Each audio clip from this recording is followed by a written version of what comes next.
코로나 유행으로 집에 머무는 시간이 늘면서 전 세계적으로 호황을 누리고 있는 기업이 있습니다. 미국의 온라인 동영상 서비스 넷플릭스입니다. 오늘날 시가총액 2,379억 달러, 약 273조 원에 달하는 공룡 기업으로 우뚝 섰습니다. 넷플릭스를 창업한 사람은 미국의 컴퓨터공학자 리드 헤이스팅스입니다. 1960년 미국 매사추세츠 보스턴에서 태어난 그는 미국 스탠퍼드대에서 컴퓨터과학 석사 학위를 받았습니다. 졸업 후 1991년 퓨어 소프트웨어라는 회사를 세운 리드 헤이스팅스는 1997년 이 회사를 7억 달러, 약 8,100억 원에 팔아 큰 돈을 손에 쥔 것입니다. 그리고 이 자금으로 두 번째 회사를 세우기 위해 직장 동료였던 마크 랜들포와 여러 가지 아이디어를 짜낸 것입니다. 이들이 원래 목표는 인터넷에서 전자제품을 비롯한 여러 가지 물건을 파는 것이었다고 합니다. 제2의 아마존을 꿈꾸던 리드 헤이스팅스의 관심을 끌었던 건 고화질 영상 기록물인 DVD였습니다. 종전의 비디오 테이프보다 훨씬 부피가 작아서 배송료가 적게 드는 DVD를 집집마다 우편으로 배달할 수 있겠다고 생각한 것입니다. 당시 미국에서는 블록버스터라는 이름이 비디오 대여점이 큰 인기를 누리고 있었습니다. 비디오 가게에 들러 신작 비디오 테이프를 빌려와 가정에서 틀어보는 것이 가장 보편적인 영화 소비 방식이었습니다. 특히 땅덩어리가 넓은 미국에서는 비디오 테이프 하나 빌리기 위해 차를 타고 다녀야 하는 불편함을 감수해야 했던 것입니다. 두 창업자는 1997년 소비자가 인터넷으로 원하는 DVD를 고르면 이를 우편으로 배달해주는 최초의 DVD 대여 서비스 회사인 넷플릭스를 창업했습니다. 인터넷 넷으로 영화, 플릭을 본다는 의미의 넷플릭스라는 이름도 여기서 비롯됐습니다. 넷플릭스는 사람들이 비디오 대여점을 찾는 이유가 수많은 비디오 테이프 중에서 무엇을 볼지 고민하는 경험에 있다는 점을 주목한 것입니다.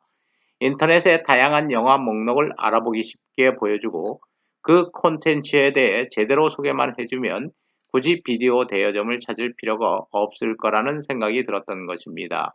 이는 당시 획기적인 대여 시스템인 것이었습니다. 1999년 넷플릭스는 처음으로 월 정기 구독 서비스를 시작한 것입니다. 한 달에 15.99달러, 약 13,000원의 돈을 내면 한 번에 3, 4장의 DVD를 한꺼번에 보내주고 원하는 기간 동안 마음껏 볼 수 있게 한 것입니다. 이 같은 구독 모델은 시장에서 폭발적 반응을 얻었고 넷플릭스는 2000년 대여료를 받는 모델을 중단하고 완전한 구독 형태의 서비스로 전환한 것입니다. 넷플릭스가 오늘날 같은 온라인 동영상 서비스 모델로 바뀐 건 2007년의 일입니다. 리드 헤이스팅스는 2005년 동영상 서비스 유튜브를 보고 충격을 받은 것입니다. 그리고 앞으로 영상 콘텐츠가 온라인을 통해 유통될 것이라 확실한 것입니다. 이후 인기 영화의 판권을 획득하고 인터넷을 통해 영화를 보는 스트리밍 기술을 준비한 것입니다. 넷플릭스가 집중한 건 개인 맞춤형 추천 시스템이었습니다. 이를 위해 넷플릭스는 만족할 만한 동영상 추천 시스템을 제공하는 사람에게 100만 달러를 상금으로 주겠다고 내걸었습니다. 추천 기반의 스트리밍 서비스, 우리가 알고 있는 오늘날 넷플릭스의 시작이었습니다. 오늘날 넷플릭스는 이용자의 취향을 기반으로 지금 뜨는 콘텐츠, 한국의 탑 10, 초능력의 세계, SF에서 판타지까지 등 다양한 추천 목록을 제공하고 있는 것입니다. 이후 넷플릭스는 급격하게 성장하고 있습니다. 2002년 나스닥에 상장했을 당시 약 1달러였던 주가는 지금 539달러까지 뛰었습니다. 지금은 전 세계 200여 나라 1억 9,300만 명이 넷플릭스를 구독하고 있는 것입니다. 2014년 55억 달러였던 매출은 지난해 201억 5천만 달러, 약 23조 7천억 원으로 5년간 4배 가까이 뛰었던 것입니다. 2016년 서비스를 시작한 우리나라의 경우 회원수가 2018년 63만 명에서 2019년 184만 명으로 1년 새 3배나 늘은 것이었습니다. 넷플릭스의 대표적 특징 중 하나는 자체 컨텐츠 제작입니다. 단순히 인터넷을 통해 영화를 전송하는 걸 넘어서 직접 영화나 TV 드라마 제작에 나선 것입니다.